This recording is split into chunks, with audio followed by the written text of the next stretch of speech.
When history is weaponized, the risks are profound. At independence after World War II, many Middle Eastern states lacked a shared historical narrative which undermined their domestic internal cohesion. In Turkey, the erasure of the Ottoman Islamic past left tensions that resurfaced in Islamist and Kurdish counter-histories at the end of the century.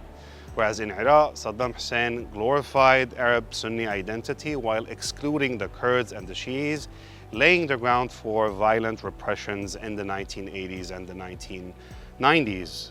In Syria, Ba'athist histories for more than half a century projected a seamless Arab nationalist past that was used for authoritarian control. But we see that under civil war, sectarian and regional memories violently re-emerged. In Palestine and Israel, competing national myths, the Nakba versus the right for Israeli independence, turned history into an existential battleground with no room for compromise. And finally, in Lebanon, as the late Kamal Salibi observed, the civil war of 1975 was also a war over the country's history. The post-war amnesia, although stabilized politics for a time, but it silenced grievances that resurfaced when crises hit the country beginning in the early 2000s.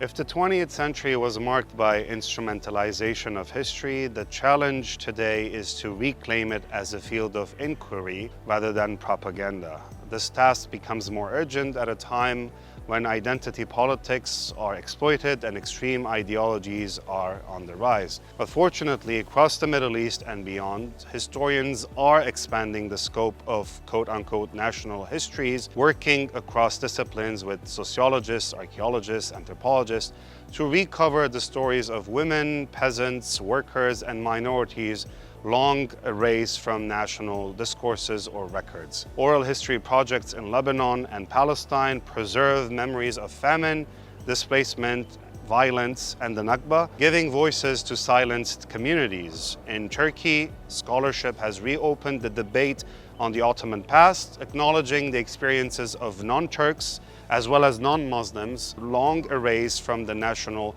history.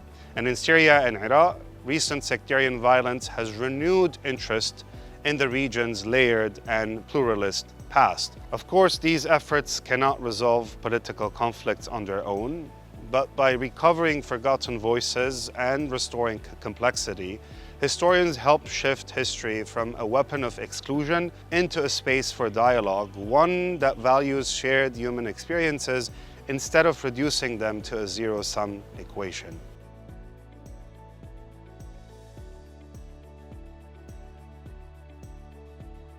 In Lebanon, history teaching largely stops at 1943. Attempts to draft a unified textbook after the war collapsed as political leaders could not agree on how to narrate wartime massacres or the Israeli and Syrian occupations of the country. This resulted in a vacuum.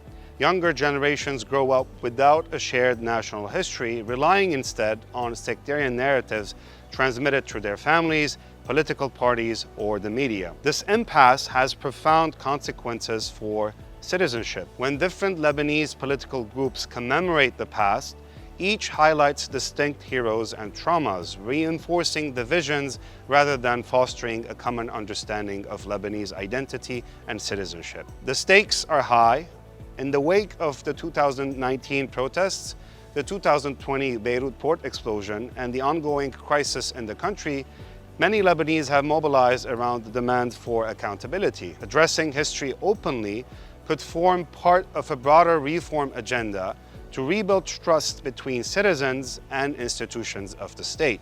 Rethinking history then is not just about textbooks, it's about creating the foundations of a more inclusive civic space. In the context of economic collapse, ongoing political paralysis, and deep mistrust of state institutions, confronting the past can help rebuild civic trust and social cohesion.